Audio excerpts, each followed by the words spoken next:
Bueno, bien sea que el Señor les bendiga en esta tarde. Y vamos a estar buscando en la palabra del Señor, el libro de Hebreos, capítulo 12, versículos del 1 al 11. Hebreos, capítulo 12, versículos del 1 al 11. Y hace un momento estábamos cantando diciendo: Rey de Reyes, nadie es como tú.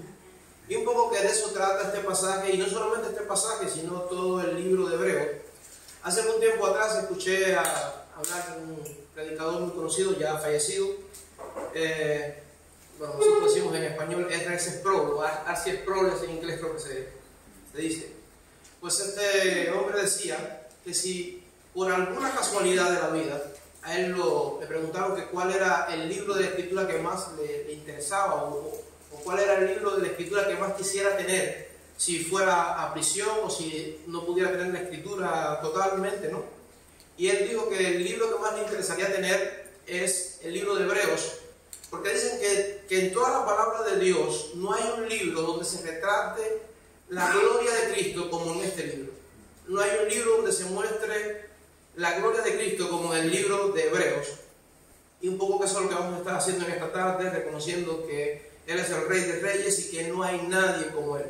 Un poco que para ponernos en contexto con el libro de Hebreos y con este pasaje que vamos a estar leyendo en esta tarde y compartiendo, tenemos que decir que quizás podríamos preguntarnos primero que ¿quién lo escribió? Y eso ya empiezan los problemas aquí, porque siempre hablamos del autor de Hebreos, no sabemos quién lo escribió. Algunas personas dicen que fue el apóstol Pablo, otros dicen que fue Apolo, y así hay diferentes criterios en cuanto a quién escribió el libro de Hebreos, pero no lo tenemos muy claro, no lo sabemos bien. Lo que sí sabemos es que este libro tiene el propósito de mostrar las maravillas de la gloria de Cristo. De hecho, desde el primer capítulo él empieza a hacer referencia a que Cristo es superior a los ángeles. Después dice que Cristo es superior a Moisés, superior al sacerdocio, superior al sacrificio y al pacto, al templo y al tabernáculo. Y lo que está mostrando en este libro es que Cristo es excelso y que no hay nadie como Él. Él es el centro de toda la Escritura. También podemos preguntarnos un poco sobre de qué se trata, ¿no? De qué se trata este libro, y tiene que ver con esto que decíamos, ¿no? La gloria de Dios y las maravillas de Cristo. Y podemos preguntarnos también sobre a quién se escribió. Y también nos surge la duda, también nos trae problema este asunto, porque no tenemos certeza, no es como otras cartas que están dirigidas específicamente a una iglesia local, sino que esta carta parece ser escrita a un grupo de judíos creyentes que estaban pasando por persecución, por situaciones difíciles en medio de la iglesia. De hecho, en Hebreos capítulo 10, versículos del 32 al 34, está hablando acerca de la persecución que están pasando estos hermanos, situaciones muy difíciles.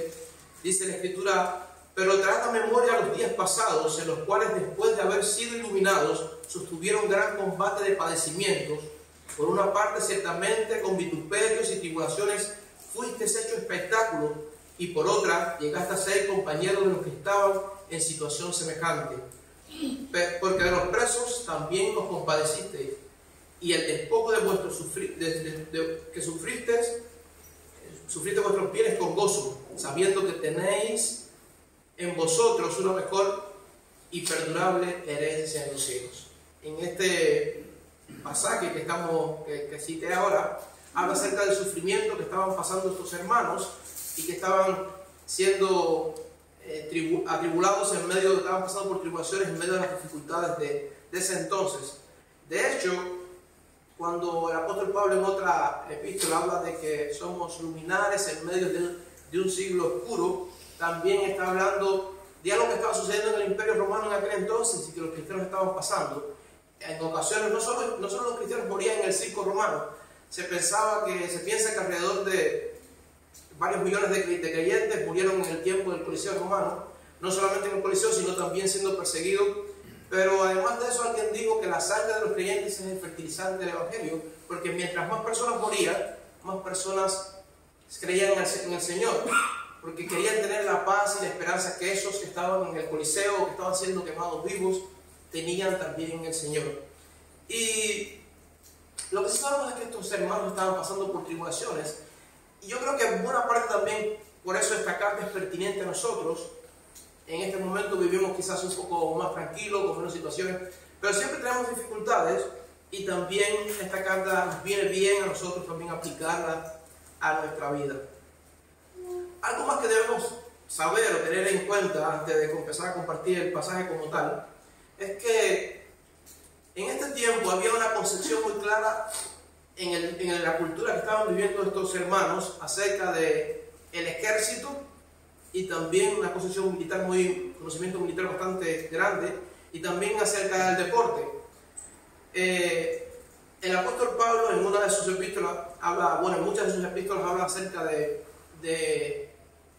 las milicias, de ser militares, ¿no? Y dice que ningún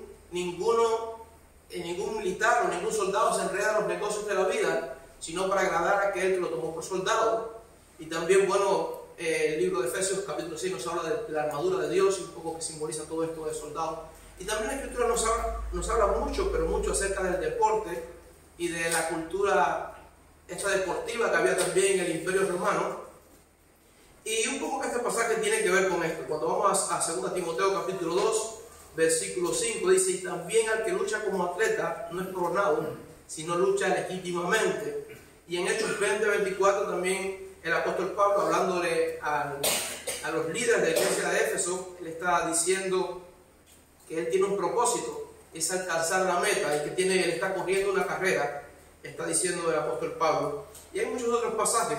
Hay un pasaje muy conocido que siempre lo citamos, dice: el ejercicio corporal de poco es provechoso, pero la piedad tiene promesas en esta vida y en la venidera. Otro pasaje dice que él no golpea al aire, sino que él mismo se pone para ser golpeado, no sea que siendo él heraldo para otro, él mismo sea eliminado. Y hay muchos otros pasajes que hablan acerca de esta ilustración del deporte, y hoy vamos a estar viendo un pasaje que tiene que ver con esto.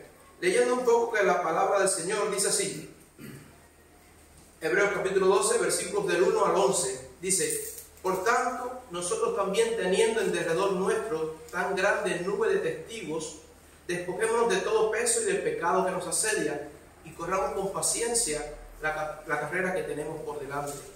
Puesto los ojos en Jesús, el autor y consumador de la fe, el cual por el gozo puesto delante de él sufrió la cruz, menospreciando el oprobio, y se sentó a la diestra del trono de Dios. Considerad aquel que sufrió tal contradicción de pecadores contra sí mismo, para que vuestro ánimo no se canse hasta desmayar. Porque aún no habéis resistido hasta la sangre, combatiendo contra el pecado. Y habéis ya olvidado la exhortación que como hijo se os dirige, diciendo: hijo mío, no menosprecies la disciplina del Señor, ni desmayes cuando eres reprendido por él. Porque el Señor, al que ama, disciplina, y azota a todo aquel que recibe por hijo. Si soportáis la disciplina, Dios os trata como hijo. Porque ¿qué hijo es aquel al que el Padre no disciplina? Pero si os deja sin disciplina, de las cuales todos han sido participantes, entonces sois bastardos y no hijos. Por otra parte, tuvimos nuestros padres terrenales que nos disciplinaban y los venerábamos. ¿Por qué no obedeceremos mucho mejor al Padre de los Espíritus y viviremos?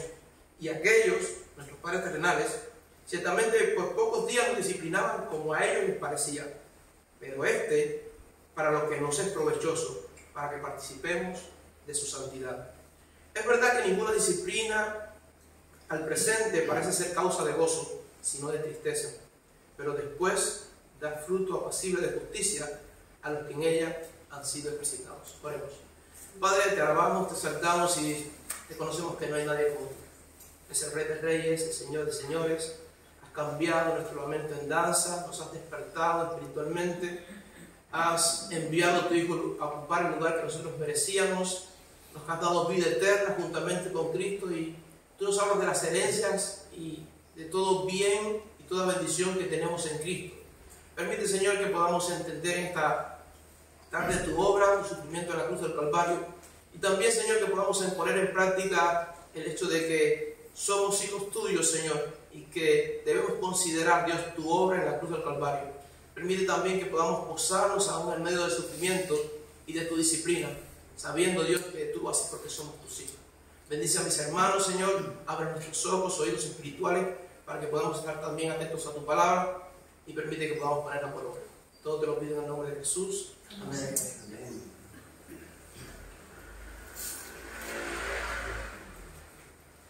Si pudiéramos resumir este pasaje en una idea central, si hubiera una verdad que pudiéramos tomar de este pasaje y compilarla, quizás esta verdad sería: consideremos el ejemplo del Señor mientras vivimos para su gloria y somos disciplinados por Él. Consideremos el ejemplo del Señor mientras vivimos para su gloria y somos disciplinados por Él.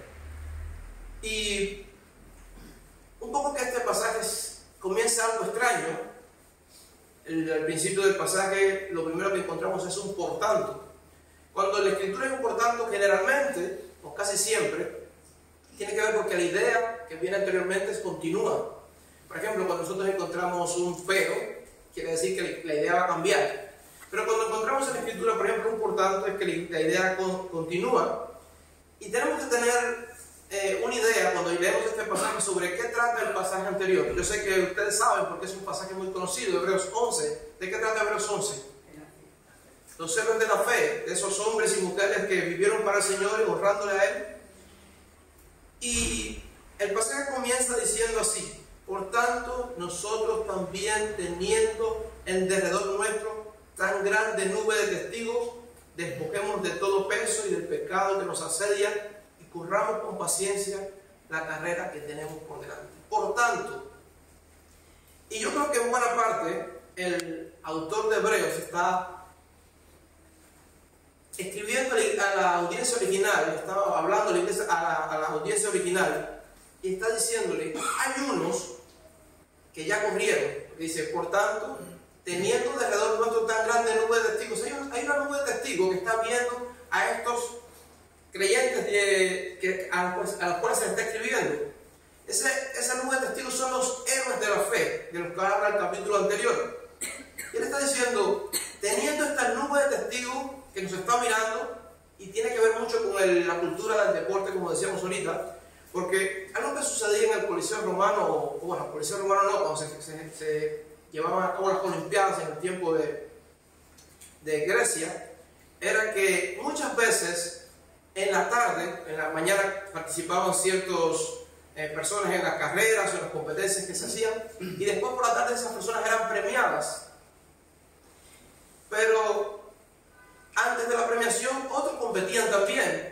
Y lo que está diciendo aquí el autor de Hebreos está diciendo a estos hermanos: mira, hay unos que ya corrieron la carrera, que van a ser premiados, y están en las gradas mirando cómo ustedes corren. Por eso el pasaje dice: por tanto, teniendo alrededor nuestro tan grande nube de testigos, despojémonos del pecado y de todo peso que nos asedia. Este pasaje podemos como dividirlo en tres partes, y quizás la primera parte tiene que ver con la forma de vivir la vida cristiana, cómo corremos la carrera. Todo este primer punto, si pudiéramos decir así, desde el versículo 1 hasta parte del versículo 2, tiene que ver con una carrera que se efectúa y tiene mucho que ver con nuestra propia vida cristiana. Y miren cómo dice el pasaje, cómo dice que corremos, cómo debemos correr nosotros. Lo primero que dice es que debemos despojarnos de todo pecado, de todo peso y del pecado que nos asedia. Yo hace muchos años atrás, cuando estudiaba, vamos a decirlo en el bachiller o un FP, vamos a decir así, en mi país, yo estudié veterinaria y yo no he sido nunca muy atlético, y nosotros teníamos como esta parte de educación física, no sé si se llama así, esta asignatura, y teníamos que correr, teníamos que hacer una carrera como de resistencia, era 800 metros, bueno, realmente era 1 kilómetro, 1000 metros, y teníamos que dar 2 vueltas a un campo que tenía 400 metros, 2 vueltas y media. Y como yo no era tan atlético y no tenía tantas habilidades corriendo, una de las cosas que hacía era cuando, estaba estudiando veterinaria, todo el mundo andaba en botas ahí. Yo me quitaba las botas y corría sin botas, es decir, me quitaba el peso y lo hacía un poco mejor. No mucho mejor, pero un poco mejor. Y yo creo que en buena parte es lo que está diciendo el pasaje. A nadie en el tiempo de las Olimpiadas le parecería apropiado correr con peso. De hecho, el peso se utilizaba para entrenar. Se ponían ropas o... peso. Se ponían, no sé, plomo, no sé si era plomo exactamente, pero se ponían peso y ejercitaban con ello para cuando se quitaran el peso tuvieran mucha más agilidad en los músculos, ¿no? Y aunque el peso era apropiado para ejercitarse, no era apropiado para competir. Nadie iría a la competencia con peso. Lo que está diciendo el escritor de Hebreo es que debemos despojarnos de todo peso. Ahora, el peso, quizás pudiéramos interpretarlo así, no era algo necesariamente malo. De hecho, se usaba para entrenar. Pero como decíamos, nadie iría a una carrera con el peso. Lo mismo pasa en nuestra vida cristiana. Hay cosas que no son necesariamente malas. El teléfono, de hecho, es algo muy bueno. Pero yo no sé si a ustedes pasa como me pasa también a mí. Bueno, últimamente he desinstalado varias de estas aplicaciones de las redes sociales, Instagram y todas estas, porque los reels como que te enganchan. No sé si entienden lo que quiero decir, que un reel y después el otro y después el otro, y cuando vienes a ver pediste media hora en tonterías, en cosas que no son tan apropiadas. Y no es que sea pecado exactamente, pero es como algo que te distrae o que te limita a alcanzar la meta o dedicar el tiempo a lo que debería ser. Entonces, de alguna forma, eso pudiera ser un peso en nuestra vida.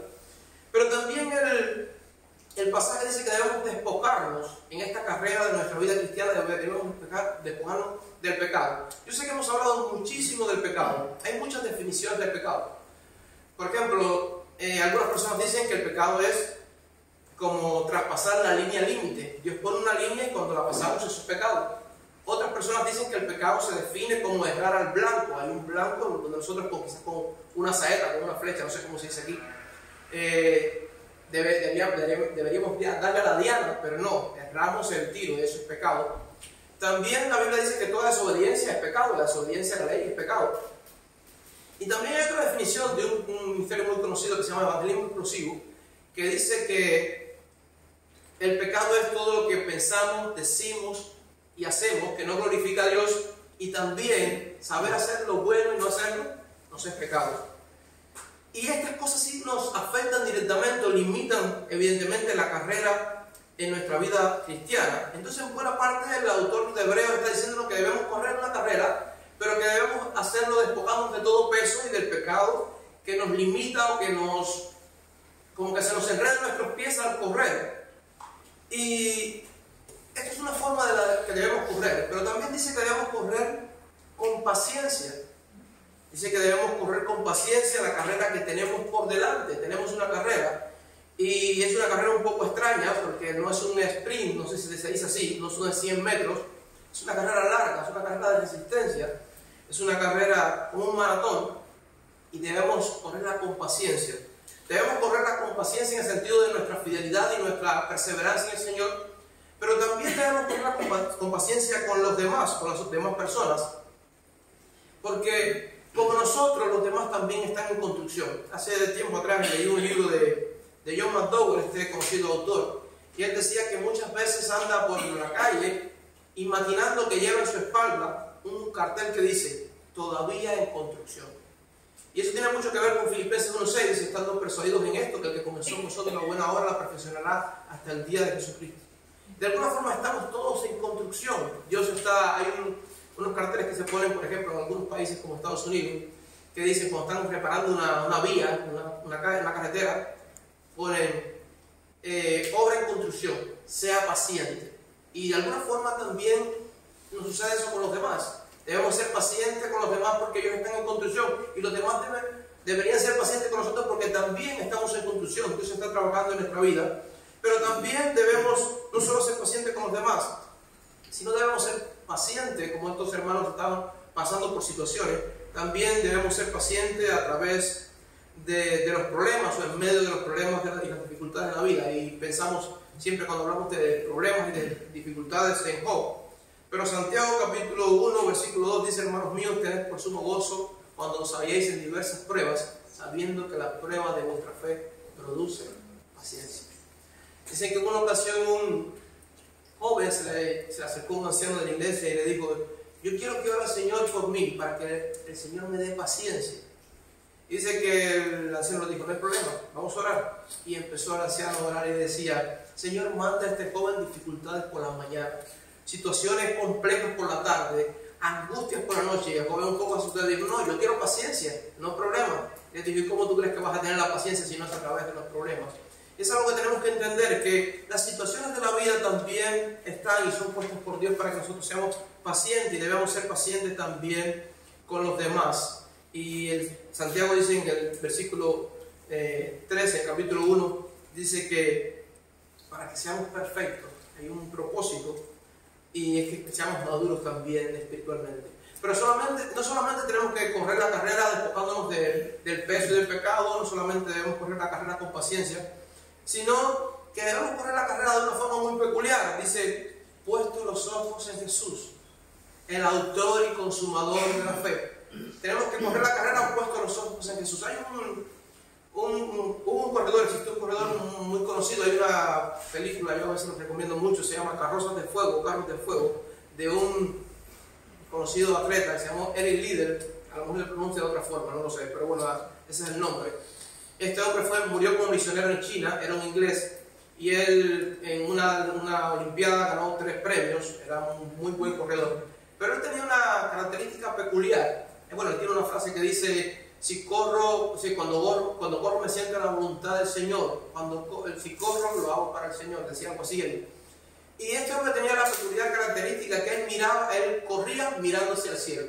Él corría y miraba hacia el cielo. Y un poco que este pasaje nos está diciendo lo mismo. Dice que debemos poner los ojos en Jesús. Él es nuestra meta. No solo tenemos que correr despojando, no solo tenemos que correr con paciencia, sino que tenemos que correr poniendo nuestra vista en la meta. Poniendo nuestra vista en Jesús. Y nos dice además que Él es el autor y el consumador de la fe.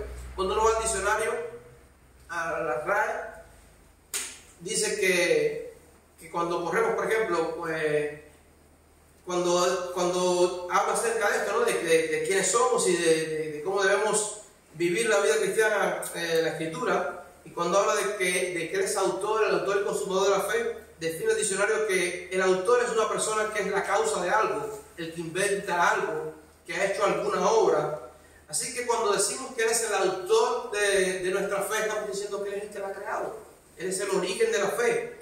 Y también cuando decimos que Él es el consumador, estamos diciendo que Él es el que lleva a cabo en su totalidad la fe también en nuestra vida. Segunda de Timoteo capítulo 4 versículo 7, el apóstol Pablo dice, he peleado la buena batalla, he acabado la carrera, he guardado la fe. Por lo demás, me está guardada la corona de justicia, la cual me dará el Señor, juez justo, en aquel día. Y no solo a mí, sino también a todos los que aman su venida. Entonces, de alguna forma, tanto el autor de Hebreos como el apóstol Pablo en este pasaje que estaba leyendo, hablan acerca de la vida cristiana como una carrera, una corona que hay que ganar. Evidentemente no es una carrera que se lleva a cabo por nuestra fuerza, sino por la fuerza del Señor. Y este pasaje comienza hablándonos de esto, de esta carrera. Pero no solamente nos habla acerca de cómo debemos vivir la vida cristiana o de nuestra vida como una carrera, sino que también el pasaje nos habla acerca del sufrimiento y el ejemplo de nuestro Señor Jesucristo. Nos habla acerca del sufrimiento de Jesús y que ese sufrimiento debería ser también nuestro ejemplo. La segunda parte del versículo 2 hasta el versículo 4 dice, el cual por el gozo puesto delante de él sufrió la cruz, menospreciando el oprobio, y se sentó a la diestra del trono de Dios. Considerad aquel que sufrió tal contradicción de pecadores contra sí mismo, para que vuestro ánimo no se canse hasta desmayar, porque aún no habéis resistido hasta la sangre combatiendo contra el pecado. Hablando también no solamente de una carrera, sino también de una pelea, o un combate, o una batalla. Y nos dice diferentes cosas el pasaje. Lo primero que nos llama la atención es que dice, el cual por el gozo puesto delante de él sufrió la cruz, teniendo en poco el oprobio. Y uno se pregunta, ¿cómo puede haber gozo en la cruz? Hoy nosotros hemos olvidado la cruz. Hoy en día colgamos la cruz en nuestros cuellos, la colgamos en nuestras iglesias, pero muchas veces hemos olvidado colgarla en nuestros corazones o ponerla en el centro de nuestros corazones. Y la cruz no es un paseo. De hecho, cuando nosotros vamos a la historia, la cruz era, bueno, en el tiempo de la ley, un poco de la cruz o un madero, era un símbolo de maldición. Por eso la Escritura dice que maldito todo aquel que es colgado en un madero, porque era una muerte donde se maldecía, o era una forma de maldición, y era una muerte muy mala. De hecho, en el tiempo de Roma hay relatos históricos en que un pueblo completo se había rebelado contra Roma y les decían, vamos a crucificarlos a todos, y entonces ellos se rendían porque era una muerte horrenda. Y también era una muerte que no se aplicaba o no se podía llevar a cabo en ciudadanos romanos. Era tan horrenda, era tan cruenta, que los ciudadanos romanos no experimentaban la crucifixión.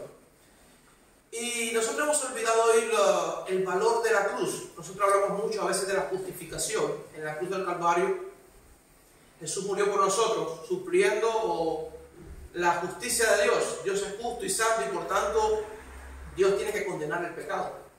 Pero Dios es tan bueno y nos ama por su gracia, no porque nosotros nos merezcamos nada de esto, que Dios ha enviado a su Hijo, el único que podía satisfacer la justicia de Dios, el único perfecto y justo, el único que puede ofrecer un sacrificio de magnitud eterna porque es Dios.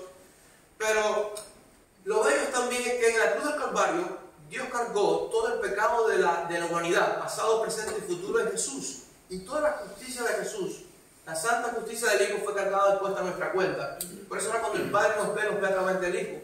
Y eso es lo que se llama la justificación. Otras personas también lo definen como el gran intercambio. Y es un negocio redondo, no sé si aquí se dice así. Es un negocio que nos conviene mucho a nosotros, pero que no le convino mucho a Cristo, en el sentido de que nosotros hablamos mucho de gracia. Pero la gracia es gracia para el que la recibe, pero no para el que la ofrece. De hecho, nada es gratis. Porque por la gracia que tú recibes y yo recibo, alguien tiene que pagar. Usted puede pensar ahora, no, me regalaron algo, compraron algo y me lo regalaron, pero eso le costó a la persona que... No, pero me lo regaló la persona que lo produjo. También el coste de producción le costó. Entonces lo que quiero decir es que nada es gratis. Cuando Jesús en la cruz del Calvario ocupa el lugar que nosotros merecimos, Dios derrama su gracia para con nosotros. Y ahora somos perdonados y somos declarados justos a través de Cristo. Eso es maravilloso para nosotros, pero fue bien costoso para el Señor. Y esto es algo que debemos de entender. ¿Y cómo podemos decir que hay gozo en la cruz? Volviendo a que me había ido un poco de él. ¿Cómo podemos decir que hay gozo en la cruz? Porque el pasaje dice que por el gozo puesto delante de él sufrió la cruz, teniendo un poco el oprobio. Y también hay un pasaje muy conocido en Isaías 53, siempre me llama la atención ese pasaje. Dice, verá el gozo de la aflicción de su alma y quedará satisfecho.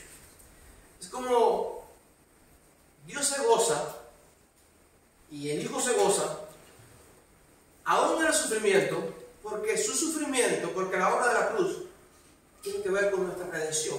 Es la causa, el origen, la fuente de nuestra redención y de nuestra justificación. Y eso trae alegría a Jesús y también trae alegría al Padre. Y esto nos llama la atención en este pasaje, porque dice esto, pues, puesto los ojos a Jesús, el autor y consumador de la fe, el cual por el gozo puesto delante de él sufrió la cruz, menospreciando el oprobio, se sentó a la diestra del trono de Dios. Y ahora viene un imperativo. Cuando vemos un imperativo en la Escritura es un mandato, es algo que urge, que es urgente, que tenemos que vivir, que tenemos que hacer. Y dice, considerad aquel que sufrió tal contradicción de pecadores contra sí mismo, para que nuestro ánimo no se canse hasta desmayar. Considerad, tened en cuenta, mirad a aquel que sufrió tal contradicción de pecadores para que nuestro ánimo no desmaye. Recuerden que está escribiendo a unos cristianos que están siendo perseguidos, están siendo maltratados, están muriendo por la fe cristiana. Y el autor de Hebreos está diciendo, mira, tened en cuenta, si ustedes piensan que ustedes han sufrido, que están sufriendo, que están pasándola mal, hay uno que la pasó más mal. Hay uno que sufrió más, hay uno que tuvo que pelear, y continúa diciendo el pasaje. Dice, porque aún no habéis resistido hasta la sangre, combatiendo contra el pecado. Ustedes no han resistido hasta la sangre. Hay uno que sí, tuvo que resistir hasta la sangre, combatiendo contra el pecado. Nosotros hoy tenemos un poco el pecado. Hoy en día esta es una de las pocas iglesias, el liderazgo de la iglesia habla mucho acerca del pecado porque es muy importante. La Escritura habla muchísimo del pecado. Yo sé que repito mucho esto. Génesis capítulo 6, versículo 5. Dice que Dios vio la maldad del hombre y vio que todo designio del pensamiento del corazón de los hombres era de continuo solamente al mal. Y Romanos, desde el capítulo 1 al capítulo 3, habla muchísimo de la maldad del hombre y dice, habla que no hay quien haga lo bueno, no hay ni siquiera uno, capítulo 3. Y en el capítulo 1 también habla acerca de esto. La Biblia hace mucho énfasis, ya sean los salmos, ya sean los profetas, en la maldad del hombre. Porque solamente cuando reconocemos nuestra maldad es que valoramos el sacrificio de Cristo. Nadie valora un salvador si no necesita ser salvado. Entonces, por eso la Biblia hace tanto énfasis en esto, pero el pasaje está diciendo que hay uno que sí sufrió tal contradicción de pecadores contra él mismo para que nuestro ánimo lo miremos a él y consideremos lo que ha sufrido él para que no desmayemos. Porque estamos pasando situaciones difíciles, porque nuestra fe a veces flaquea, porque a veces nuestras noches no tienen estrellas, como dicen la poesía de las huellas, pero hay uno que lo pasó peor. Y su sufrimiento y su obra tiene un significado y tiene un resultado también para nosotros, y vamos a estar viéndolo un poquito más adelante. Pero esto debería animarnos en medio del sufrimiento y en medio de las dificultades, como también tenía el propósito de animar a aquellos hermanos. Y esto yo creo que es lo que debemos hacer. Hay un pasaje muy conocido en el libro de Lamentaciones, capítulo 3. Yo sé que también repito mucho esto, pero hay una pregunta que hace el texto. Dice: ¿de qué se lamenta el hombre viviente? ¿Cuál es nuestro lamento? Dice, ¿cuál es el lamento del hombre viviente? Dice Jeremías en el libro de Lamentaciones. Y dice, él responde: laméntese el hombre de su pecado. ¿Cuál es el lamento nuestro? Quizás que no llegamos a fin de mes, o que la situación está difícil, o que, no sé, los políticos son corruptos, o no sé. ¿Qué preocupación tienes hoy? ¿Cuál es tu lamento? Pero dice que el lamento es el hombre, el lamento nuestro debería ser nuestro pecado. ¿Por qué? Porque costó, evidentemente está hablando del futuro, pero costó la sangre, costó la vida del unigénito Hijo de Dios, el justo, murió por los injustos, para también llevarnos a Dios. Hermanos, ¿cuál es la lucha de tu vida? ¿Qué padeces? ¿A qué te enfrentas? El pasaje nos asegura que nosotros no hemos resistido hasta la sangre, pero Él sí lo ha hecho. No hemos luchado de tal manera contra el pecado, pero hay uno que sí padeció, hay uno que sí sufrió, y podemos preguntarnos: ¿qué padecemos? ¿Con qué luchamos? Porque ya Él debe ser un ejemplo para nosotros, porque Él ha luchado aún más. El no deshonrar el carácter de Dios, el vivir para su gloria, debería ser la mayor lucha de nuestra vida, debería ser el mayor deseo, debería ser el mayor combate también de nuestra vida, y deberíamos vivir honrando al Señor. Y es lo que le está diciendo el autor. Dice: no desmayes, hay uno que ya sufrió más que nosotros y que ganó el premio por nosotros, y no debemos desmayar en medio de las situaciones. Entonces debemos considerar evidentemente el ejemplo del Señor para no desmayar, aún en medio del combate, aún en medio de las situaciones que estemos pasando en nuestra vida.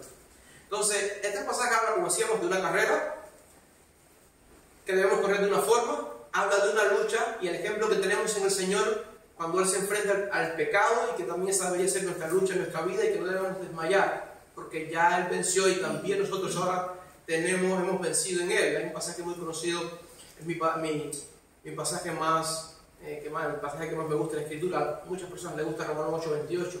Sabemos que a los que aman a Dios todas las cosas le ayudan a bien. Pero a mí es Romanos 8:32. Es el que no escatimonia a su propio Hijo, sino que lo entregó por todos nosotros. ¿Cómo no nos dará también con Él todas las cosas? Él dio a su Hijo en la cruz, el Padre dio a su Hijo en la cruz. Lo demás también nos dará por añadidura, porque Él era lo más valioso del cielo. Pero este pasaje no solamente habla de una carrera y de un combate, sino que también nos habla de la disciplina del Señor. Yo sé que la disciplina no es un asunto muy popular en nuestros días, no nos gusta, es impopular el asunto de la disciplina, pero el autor de Hebreos toma 6 versículos para hablar acerca de la disciplina. Si solo ha utilizado 4 hasta ahora para hablar de esta carrera, de cómo debemos vivir nuestra vida cristiana y del ejemplo que tenemos en Jesús, él toma 6 versículos para hablar de la disciplina, y él dice que no nos gusta. También lo dice el pasaje, porque dice que hay ninguna disciplina al final es causa de gozo. Es verdad que no es causa de gozo, pero él nos dice que hay un valor en la disciplina. La disciplina era tan vital para los puritanos. Yo esto también lo repito mucho, pero era tan valioso para los reformadores y para los puritanos, que la disciplina estaba casi al mismo nivel que los sacramentos, que la Santa Cena y que el bautismo. Era muy importante también para estos hombres. Y nosotros tenemos la necesidad de ser disciplinados. De hecho, la iglesia debería ser un lugar donde no solamente nos comprendemos, donde no solamente nos estimulamos al amor y a las buenas obras, sino un lugar donde podemos ser corregidos mutuamente. Hay un pasaje en la Escritura que dice que hierro con hierro se aguza. y así también como toma filo, y así también toma filo nuestra vida cuando compartimos o cuando somos de alguna forma disciplinados o corregidos o con la cara de nuestro amigo, de nuestro hermano. Y la intención también de la iglesia debería ser esa. No somos mejores que nadie, deberíamos hacerlo en amor, deberíamos hacerlo con paciencia, como decíamos al principio con los demás. Pero deberíamos aprender en amor, disciplinar también en lo que está mal y compartir a los hermanos y decirles cómo debemos evidentemente vivir la vida cristiana. Continúa diciendo el pasaje, dice: y habéis ya olvidado la exhortación que como hijos se os dirige diciendo: hijo mío, no menosprecies la disciplina del Señor, ni desmayes cuando eres reprendido por Él, porque el Señor al que ama, disciplina y azota a todo aquel que recibe por hijo. Y aquí el autor de Hebreos está utilizando dos ejemplos. Lo primero es que los judíos veían la disciplina de una forma. Ellos veían la disciplina como el medio que Dios utiliza para moldearnos. De hecho, usted lo puede ver en Proverbios 3, versículos 11 y 12. Habla de que, dice algo así como que saetas en manos de valientes son los hijos. Una saeta, una flecha, tiene un proceso de trabajo. Primero se selecciona la rama, que esté bien recta. Después tenía una forma de tensarla para que quedara recta. Y después tenía todo un proceso donde se le ponían las plumas y las puntas y todo esto. Y habla de alguna forma que los hijos son así. Algo que los padres moldean, evidentemente. Es el Señor el que obra en los corazones de nuestros hijos. Pero nosotros tenemos una responsabilidad con ellos. Y es porque Dios trata a través de esto con ellos. La disciplina hace que el Señor obre también en el corazón de nuestros hijos. De hecho, hay un pasaje en la Escritura que yo creo que hemos comprendido muy mal, que dice este pasaje que no debemos provocar a ir a nuestros hijos, sino que debemos criarlos en disciplina y amonestación del Señor. Pero fíjense eso, yo a veces me atrevo me meto un poco en problemas, pero dice: no provoquéis a ir a nuestros hijos. Y ahora te explica cómo vas a hacer para no provocar a ir a los hijos. Dice: si no, está hablando de algo lo contrario, sino criarlos en disciplina y amonestación del Señor. Entonces lo que provoca a ir a nuestros hijos es no criarlos en disciplina y amonestación del Señor. Nuestro llamado es a disciplinar a nuestros hijos, no como castigo, no como venganza, sino para moldearlos. Y en buena parte esto es lo que está diciendo el pasaje, aunque este pasaje, el centro de él, no está hablando de la disciplina nuestra a nuestros hijos, sino cómo Dios utiliza las situaciones de la vida para moldearnos a nosotros, lo podemos ver aquí.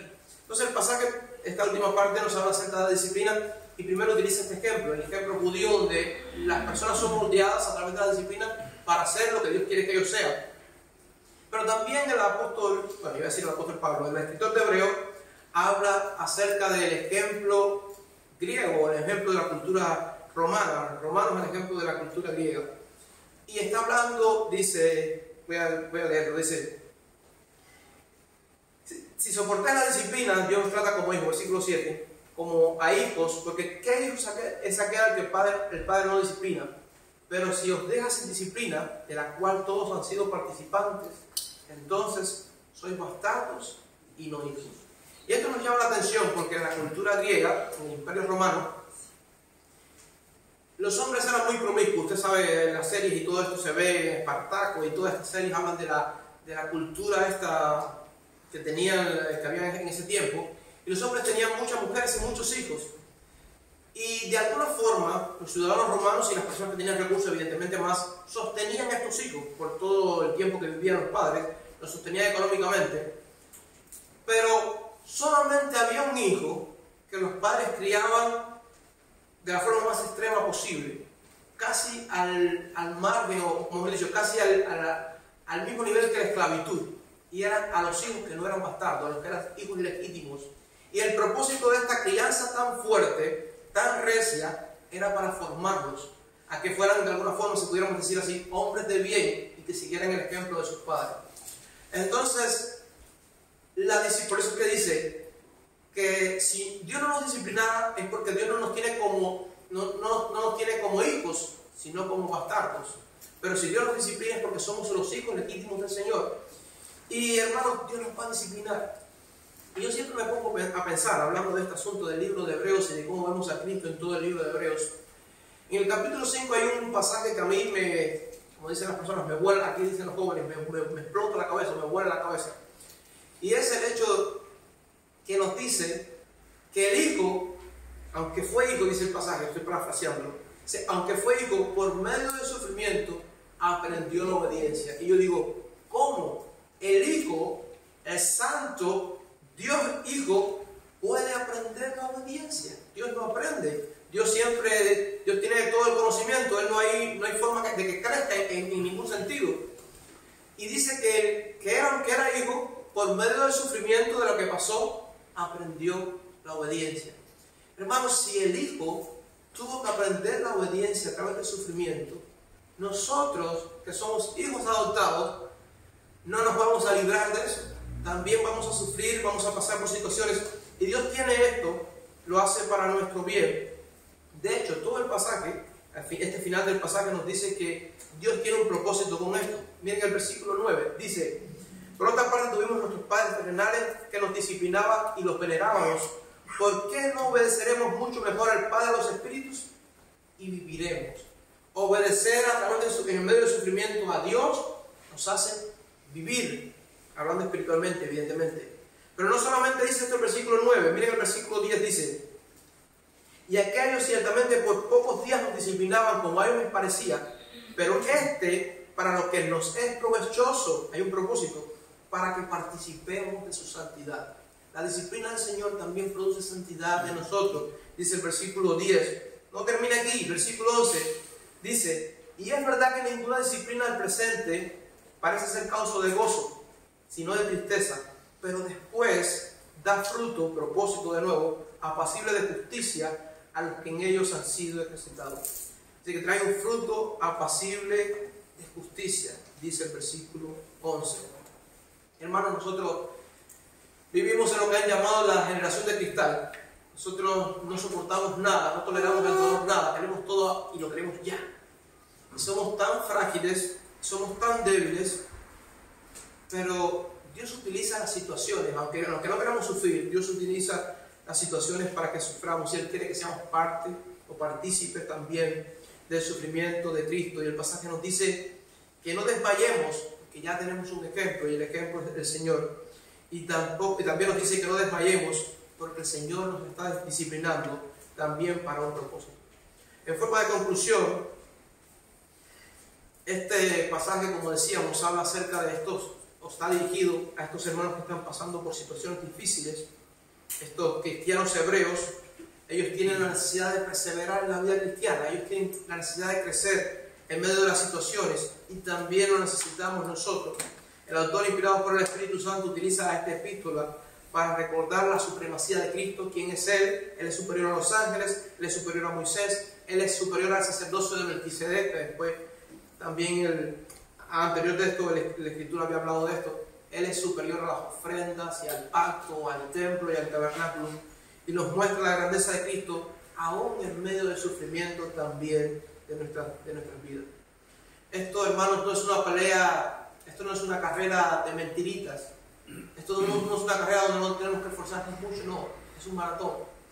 El escritor está hablando en este pasaje de un combate contra el pecado que tuvo que sufrir Jesús, y que también nosotros tenemos que tenerlo como ejemplo a Él para no desmayar en medio de nuestro propio combate. Entonces, ¿dónde podemos tomar ejemplo en medio de la carrera y la batalla de nuestra vida? En el Señor Jesucristo. Hebreos 12:3 dice: considerad aquel que sufrió tal contradicción de pecadores contra sí mismo, para que vuestro ánimo no se canse hasta desmayar. ¿Qué es lo que necesitamos para no desmayar? Necesitamos su ejemplo, necesitamos el propósito de Él en nuestra vida, y también necesitamos, evidentemente, la disciplina del Señor. Cuando termina este libro, el libro de Hebreos, el escritor de Hebreos termina diciendo que esto es una breve exhortación, una breve palabra de exhortación. Y mi exhortación en esta tarde, noche ya, es aún más pequeña. Mi exhortación termina como comencé: consideremos el ejemplo del Señor mientras vivimos para su gloria y somos disciplinados por Él. Que Que Dios te bendiga.